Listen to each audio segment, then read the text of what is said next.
Hello guys! Hello Sagittarius! Welcome dito sa aking channel, Kapalaran 888 Sagittarius. Alamin natin kung anong messages, vibration, gabay, energy para sa lahat. Ito ay general reading, so pwede kang makaresonate. Okay, Sagittarius. Weekly tarot reading tayo. Okay, so yung first card mo dito is Volcano Volatility.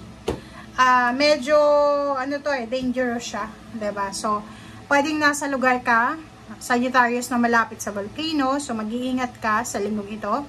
Dahil posibleng isang volcano ang pumutok. Parang ganon. Yun literal na nakikita natin. Pero in terms of spirituality, etong volcano na yan is about your anger. Anger management. About your emotion. Sa linggong ito, posibleng may mga pagkakataon, may mga mararamdaman kayo, sensitivity, magiging sensitive ka sa emotion mo na mabilis kang magalit, kung babae, because of hormonal imbalances, menopausal, or pwedeng yung iba sa inyo, hindi nakatulog ng maayos, hindi nakakain ng maayos, may problema. So, parang medyo mainit yung ulo mo, wala kang pera, parang ganun. So, medyo umiwas ka na lang siguro sa mga tao na pwedeng mag-trigger ng emotion mo kasi talagang sasabog ka sa linggong ito.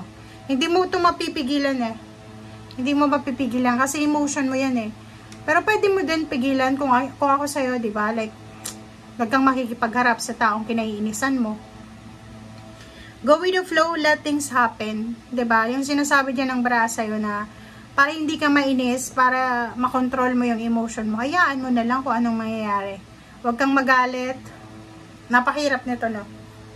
Napakahirap niyan kasi emotion natin yan Like, lalo sa panahon ngayon, pag kulang sa tulog yung tao, talagang mabilis magalit siya. Okay? Two of Wands and then Magician. Sinasabi dyan sa'yo ng Magician na yan na isang milagro na offer. It's either long-term, long-distance, long-term contract, long-distance contract, long-term job, long-distance job, career, relocation, parang ganun. So, nakikita ko sa'yo dito na isang unexpected to Hindi mo inaasahan. Okay? Sagittarius, hindi mo inaasahan yung offer na to. Hindi inaasahang trabaho na i-offer sa'yo. It's either sa Pilipinas or sa ibang bansa. Yung iba din sa inyo dito, kung single ka, Sagittarius, isang hindi inaasahang love offer na pwedeng sa Pilipinas or sa ibang bansa, kung nasaan ka man sa ngayon. Okay? Ace of Swords is all about information, justice. Yung justice na to, lumabas to sa Pisces, Scorpio, Sagittarius, Leo. Okay? So, nakikita, or pwedeng Aries din, lumabas din siya. So, nakikita ko sa inyo dito na isang magandang balita about justice, about judgment, or about karma, good karma, about contract, ang posibleng darating sa'yo. So, sa linggong ito, napakaganda ng balitang ito. Sa linggong ito, napakaganda ng emotion na to.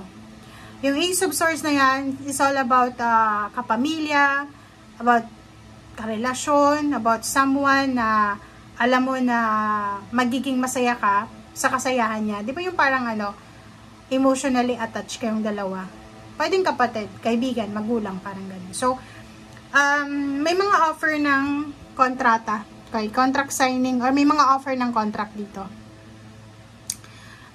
Yung Four of Swords dito, sinasabi na sa linggong ito, may pagkakataon ka para makapagpahinga, may pagkakataon ka para makapag-isip-isip, makapag-reflect, and if itong ino-offer sa'yo na kontrata is all about love, relationship, kasal, or pwedeng ino-offeran ka ng foreigner ng trabaho, ng relationship, pag-isipan mo siya ng mabuti. Okay?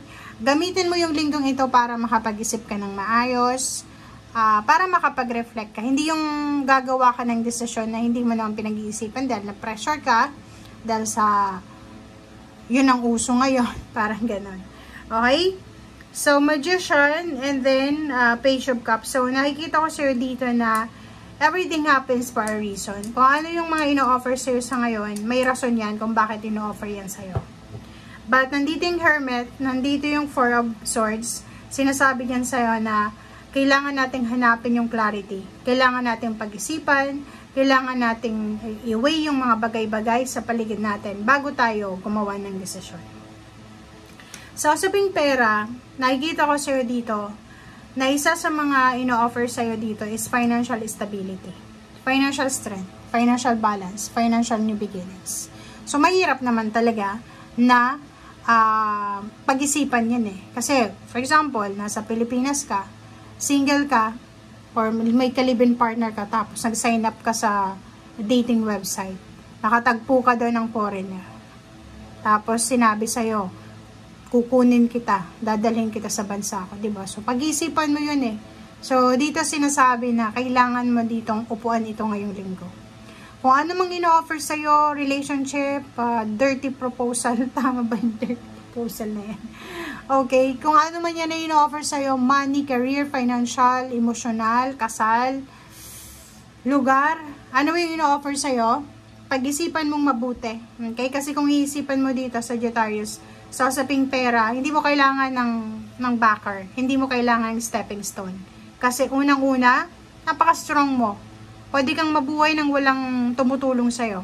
Ikaw yung klase ng tao na hindi ka nahihiyang maghanap ng trabaho, hindi ka nahihiyang, alam mo yun, sa lahat ng zodiac signs talaga, yung Scorpio talaga, tsaka Sagittarius, pag etong dalawang to naging mag-asawa, or naging mag-boyfriend, girlfriend, or mag-partner sa negosyo, magiging sobrang successful sila. Bakit? Pareho yung mindset nila eh. Diba? Puro stability, pera, stability, hierarchy, fame, parang ganun. So, talagang nakafocus talaga sila doon sa sa tugatog ng tagumpay. Okay? And sa emotion, pareho din sila siloso-silosa. Okay? Lalo yung Sagittarius, di ba? Aminin mo, siloso ka, silosa ka. Okay, so dito nga, sinasabi ng bara sa'yo na may magic, may milagro na posibleng darating sa'yo sa linggong ito. But be careful, pag-isipan mong mabuti. Kasi minsan, yung mga offer sa atin, test yun eh. Minsan test. Pero, minsan talaga, yung offer na yun is para talaga sa atin. Okay? Itong Justice card na to is about karmic justice siya. Karmic blessings, karmic new beginning. So, kung ano man to, or karmic money to, talagang parang nakatadhana yan sa'yo. So, kailangan mo lang na pag-isipan kung gusto mo ba yan or hindi. Kasi, sa panahon ngayon, hindi ka dapat nagpapadalos-dalos ng mga decision making kasi ang bilis ang karma ngayon, no? 'Di ba?